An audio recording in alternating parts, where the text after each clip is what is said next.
इसको कुछ अपन दोनों दोनों बात कर लेते हैं कि जैसे सबसे पहले अपन ने बात की थी एलर्जी की। किसकी बात की बेटा? एलर्जी की।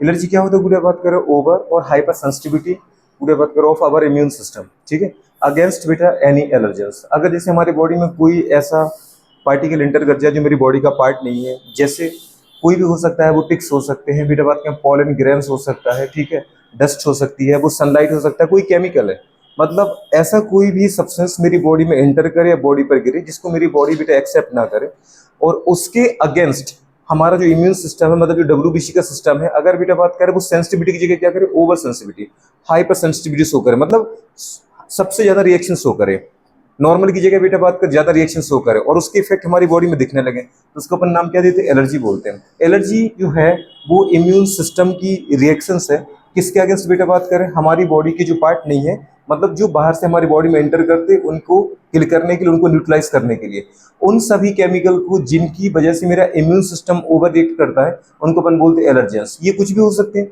डस्ट हो सकती है, सनलाइट हो सकती है, कोई भी केमिकल हो सकता है, पॉलन ग्रेन हो सकते हैं, टिक्स हो सकते हैं, ठीक है। अच्छा, दूसरा आपने कहा था बेटा बात करें विच वन या which are chemical is responsible या are responsible for allergy reaction. Allergy reaction के लिए कौन से केमिकल रिस्पॉन्सिबल होते हैं? तो आपकी बॉडी में मस्ट सेल होती है, मस्ट कोशिकाएं, उनसे सीक्रेट होते हैं तीन chemical, histamine, serotonin, heparin.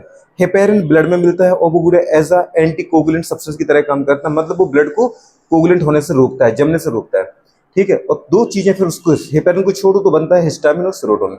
Histamine vasodilator, जैसे नॉर्मल ब्लड वेसल्स थी तो उसको क्या करेगा? डायलेट कर देगा, तो इसको बोलते हैं वैसोडाइलेटर। इसी की वजह से आपको जहां पे एलर्जी होती है, जहां पे बेटा बात करें इन्फ्लेमेशन होता है, इन्फ्लेमेशन वाली साइड पे आपको वहां पे रेडनेस, पेन, बेटा बात करें स्वेलिंग और हीट, चार चीजें वहां पे ऑब्जर्व होंगी। जैसे अपन कहीं गिर जाते हैं, कहीं एलर्जी होती है, अपन को वहां पे इचिंग होती है, फिर वहां पे हल्का सा रेडनेस आ जाता है, ठीक है ना, पेन भी होता है, इतनी इचिंग कर लेते हैं, और साथ में मतलब बेटा बात करें वो स्वेलिंग आ जाता है बाहर एरिया में, ठीक है। तो इन्फ्लेमेशन वाली साइड पर जो रेडनेस आता है वहां बुरा इसलिए आता है क्योंकि जो वैसो वहां पे जो हमारे पास ब्लड वेसल्स हैं उनके अंदर वैसो डायलेशन हो जाता है, तो वो सरफेस के ज्यादा करीब हो जाती है, तो वो सरफेस आपको रेड दिखने लगती है, ठीक है ना। वहां पे पेन भी होता है, फिर क्यों? क्योंकि जहां पे केमिकल रिलीज होगा, जहां पे एलर्जी होगी, जहां पे इन्फ्लेमेशन होगा, वहां बेटा बात करें एक सब्सटेंस सीक्रेट होता है जिसका नाम होता है प्रोस्टाग्लैंडिन। क्या नाम होता है बेटा बात करें? प्रोस्टाग्लैंडिन। अच्छा, प्रोस्टाग्लैंडिन्स को कौन सीक्रेट करता है? इसको सीक्रेट करते हैं बेटा बात करें इंजर्ड टिश्यू, जो हमारी बॉडी में इंजर्ड टिश्यूज होते हैं, जिनको कुछ लॉस होता है, जिनके अंदर इन्फ्लेमेशन होता है, वो इसको क्या करते हैं? सीक्रेट करते हैं। प्रोस्टाग्लैंडिन ही रिस्पॉन्सिबल होता है बेटा बात करें फॉर पेन। किसके लिए रिस्पॉन्सिबल होता है? अगर आपको पेन हो रहा है, किसी भी चोट लगने के दौरान, चोट लगने के बाद, इन्फ्लेमेशन साइड पर, मेंस्ट्रुअल साइकिल के दौरान, मेंस्ट्रुअल साइकिल के दौरान भी तो आपका यूट्रस टूट ही रहा होता है, वहां भी इन्फ्लेमेशन चल रहा होता है ना। अपन ने देखा था एंडोमेट्रियम की सिस्टम फंक्शनलेस क्या हो रही होती है? खत्म हो रही होती है, मतलब वो झड़ रही होती है, तो वो भी बेटा बात एक टाइप का इन्फ्लेमेशन ही है, इसलिए अपन को वहां पे पेन होता है। तो प्रोस्टाग्लैंडिन एक क्या होता है बेटा बात के बताओ? फैटी सब्सटेंस है। क्या बेटा बात करें? फैटी सब्सटेंस है, कार्बोहाइड्रेट नहीं है, प्रोटीन नहीं है, ये एक फैटी सब्सटेंस है। प्रोस्टाग्लैंडिन ही रिस्पॉन्सिबल होता है पेन के लिए, दर्द के लिए, और प्रोस्टाग्लैंडिन का सीक्रेशन कौन करेगा? इंजर्ड टिश्यू करेगा। दूसरा बेटा बात करें, आपने बोला कि सर जब मुझे सर्दी एलर्जी होती है तो उस दौरान बहुत सारे सिम्टम आपको देखने को मिलते हैं, जैसे इचिंग होती है, आंखों में हो, नोज में हो, कहीं पर भी हो, ठीक है, रनिंग नोज होता है, मतलब पानी निकलता है नोज से, साथ में बेटा बात करें आंसू निकलते हैं, टीयरिंग होती है, ठीक है। तो ये सारी की सारी प्रॉब्लम आपको देखने को वहां पे मिलेगी। तो जब रेडनेस तो आ जाती है नोज में, लेकिन आपने देखिए सांस लेने में दिक्कत आती है, तो मतलब वहां पे क्या होता है? बेसो, जल्दी बोलो, कॉन्स्ट्रिक्शन, इसको बोलते हैं बेसो कंजेशन। तो जो नेजो कंजेशन है, नेजो कंजेशन में क्या चलता है? बेसो कंजेशन, मतलब जो नेजल्स की, नाक की गुड़िया बात के ब्लड वेसल्स, उनके अंदर क्या हो जाता है? वेसो कॉन्स्ट्रिक्शन हो जाता है, तो उसको अपन बोलते हैं वेसो कॉन्स्ट्रिक्शन या नेजल कंजेशन, ठीक है। तो नेजो कंजेशन बोलो, वेसो कॉन्स्ट्रिक्शन और नेजल कंजेशन बोलो, कुछ भी बोलो, तो ब्लड वेसल्स का क्या होता है? कॉन्ट्रैक्शन होता है। ब्लड वेसल्स का कॉन्ट्रैक्शन होगा तो प्रॉपर ब्लड सप्लाई नहीं कर पाएगा। बात समझ में आ रहा है कि नहीं आ रहा है? तो एक होता है हमारे पास सीरोटोनिन, हिस्टामिन वैसोडाइलेटर है, ब्लड वेसल्स को फैला देता है, सेरोटोनिन वैसोकॉन्स्ट्रिक्टर है, ब्लड वेसल्स को सिकोड़ देता है, और बुरे बात करें इन्हीं से निकलता है क्या? प्रोस्टाग्लैंडिन्स, जो आपको पेन फील कराता है। और दोनों का हिस्टामिन, सेरोटोनिन और इसके साथ मस्ट, जिसके साथ हेपेरिन का सिक्रेशन कौन करता है? Must cell. तो हिस्टामिन क्या है? वैसोडाइलेटर, सेरोटोनिन क्या है? वैसोकॉन्स्ट्रिक्टर, जो हेपेरिन है वो क्या है? एंटीकोगुलेंट। क्या होता है? एंटीकोगुलेंट सब्सटेंस, मतलब वो ब्लड को जमने से रोकता है। थर्ड पॉइंट पर आ जाते बेटा बात करें तो अपन ये देखते हैं कि इनका ट्रीटमेंट क्या है, हमारी बॉडी इनको ओवरकम कैसे करती है और कैसे इसको पूरे बात करें पता है ट्रीट करती है, न्यूट्रलाइज कैसे करती है एलर्जी को। तो सबसे अपन ने पहले बोला था कि अगर इसके अगेंस्ट मुझे कोई ट्रीटमेंट लेना पड़े, कोई केमिकल लेना पड़े, तो पूरे बात करें पर एंटी हिस्टामिन ड्रग लेते हैं। अब एंटी हिस्टामिन ड्रग में पूरे बात की जैसे अपन नॉर्मली सिट्राजिन टैबलेट को जानते हैं, साइरप को जानते हैं, तो वो इसको कम करता है, मतलब प्रोस्टाग्लैंडिन की सीक्रेशन को रोकता है। ठीक है, दूसरी बात है हमारी बॉडी में एलर्जेंस के अगेंस्ट, एलर्जेंस मतलब कौन है, एंटीजन, जो मेरी बॉडी का पार्ट नहीं है, तो उसके अगेंस्ट मेरी बॉडी क्या बनाती है, आईजीई एंटीबॉडी।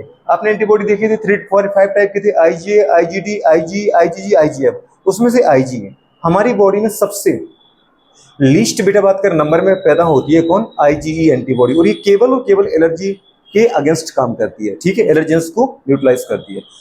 थर्ड नंबर पे आते हैं एड्रिनलिन ड्रग, जो गुड़े को इमरजेंसी ड्रग बोलते हैं, जो कहां से निकलते हैं, एड्रिनल कॉर्टेक्स से निकलते हैं। क्या एड्रिनल मेडुला से निकलते हैं, एड्रिनल मेडुला से निकलते हैं, याद है, एड्रिनलिन नॉर एड्रिनलिन, हाँ एड्रिनल कॉर्टेक्स से निकलते हैं, ग्लूकोकॉर्टिकॉइड, मिनरलोकॉर्टिकॉइड और बेटा बात करें सेक्स स्टीरॉइड, ये अपन ने देखा था। तो एड्रिनलिन, चाहे इसी को बोल सकते हैं इपिनेफ्रिन, ये भी इसका ट्रीटमेंट है। नेक्स्ट आता है बेटा स्टीरॉइड। अब स्टीरॉइड में बुरे बात करें जैसे अपन ने अभी तो कहा कौन कौन सा स्टीरॉइड होता है बेटा बात करें, जैसे सेक्स स्टीरॉइड हार्मोन तो अपन ने पढ़े हैं, ईस्ट्रोजन प्रोजेस्टेरोन तो अपन पढ़े। इसके अलावा एक और अपन ने क्या पढ़ा था अभी, ग्लूकोकॉर्टिकॉइड, जिसका नाम था कॉर्टिसोल। ठीक है, तो कॉर्टिसोल जैसे ड्रग भी इनका ट्रीटमेंट है। तो एलर्जी का ट्रीटमेंट क्या क्या होता है, antihistamine drug, steroid drug, adrenaline hormones और बेटा बात करें आईजीई एंटीबॉडी। तो आप एलर्जी को याद कर सकते हो, इससे ज्यादा कुछ दिक्कत आती नहीं है आपको। अच्छा, नेक्स्ट आती है बेटा बात करें किस पर एंटीबॉडी पर। एंटीबॉडीज जो होते हैं वो कुछ भी नहीं होते हैं, प्रोटीन्स होते हैं। प्रोटीन्स मतलब जैसे प्रोस्टाग्लैंडिन एक फैटी सब्सटेंस है, वैसे एंटीबॉडी क्या होते हैं, प्रोटीन होते हैं। कौन से प्रोटीन होते हैं बेटा बात करें, ग्लोब्यूलिन प्रोटीन होते हैं। ठीक है, पर आपकी इम्यूनिटी बढ़ाते हैं, इम्यूनिटी बूस्ट करते हैं, इसको अपन क्या बोलते हैं, इम्यूनोग्लोबुलिन। प्रोटीन तो बेटा बात करें आपका हीमोग्लोबिन भी है कि नहीं है, और प्रोटीन तो हमारा एक्टिन मायोसिन मसल की प्रोटीन भी है। तो ये प्रोटीन जो इनको अपने एंटीबॉडी नाम दिया है, ये किससे बनते हैं, बी लिम्फोसाइट से बनते हैं। और ये कौन सी प्रोटीन होते हैं बेटा बात करें, इम्यूनोग्लोबुलिन्स प्रोटीन्स होते हैं। अच्छा, अपन ने लिखा था इनको किससे फॉर्म होते हैं, फ्रॉम बी लिम्फोसाइट। और बी लिम्फोसाइट आपको पता है आपकी बॉडी में 2 टाइप की लिम्फोसाइट होती है नॉर्मली, वैसे तो TH cell, natural killer cell भी लिम्फोसाइट में ही आती है, पर गुडे नॉर्मली अपन पढ़ते हैं बी लिम्फोसाइट और टी लिम्फोसाइट।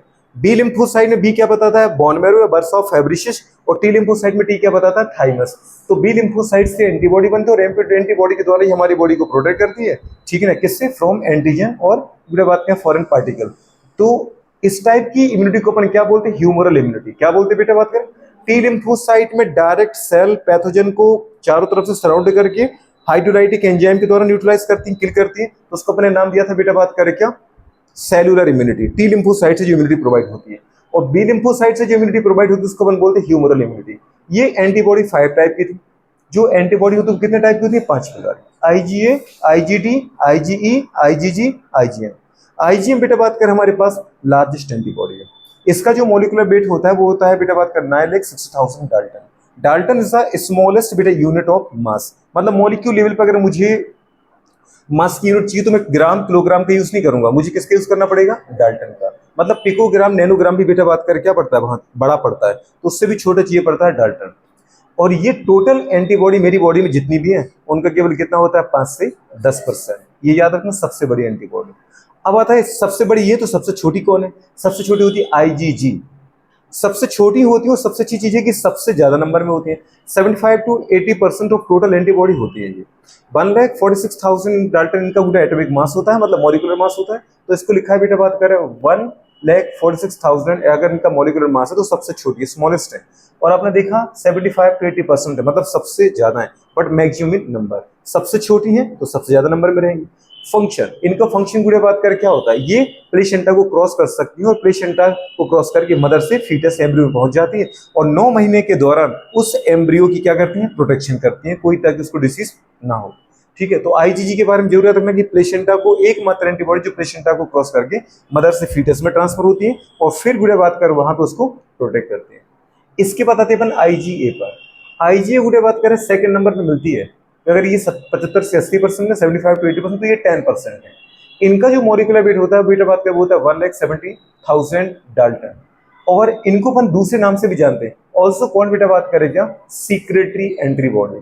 सीक्रेटरी एंटीबॉडी इसलिए कहा क्योंकि बॉडी की हर सीक्रेटरी फ्लूइड में मिलती है। जैसे अपन ने बोला, अगर गुड़े बात करें, एक जो हमारे पास क्या है, फीमेल है जिसने अभी अभी गुड़े बात करें पता है डिलीवरी की है, मतलब बच्चे को जन्म दिया है, तो जो बेटा बात करें हमारे पास बच्चे के जन्म के बाद स्टार्टिंग का जो 4-5 दिन का या 1 हफ्ते का गाढ़ा पीला दूध निकलता है, उसको अपन नाम क्या देते बेटा बात करें, कोलोस्ट्रम।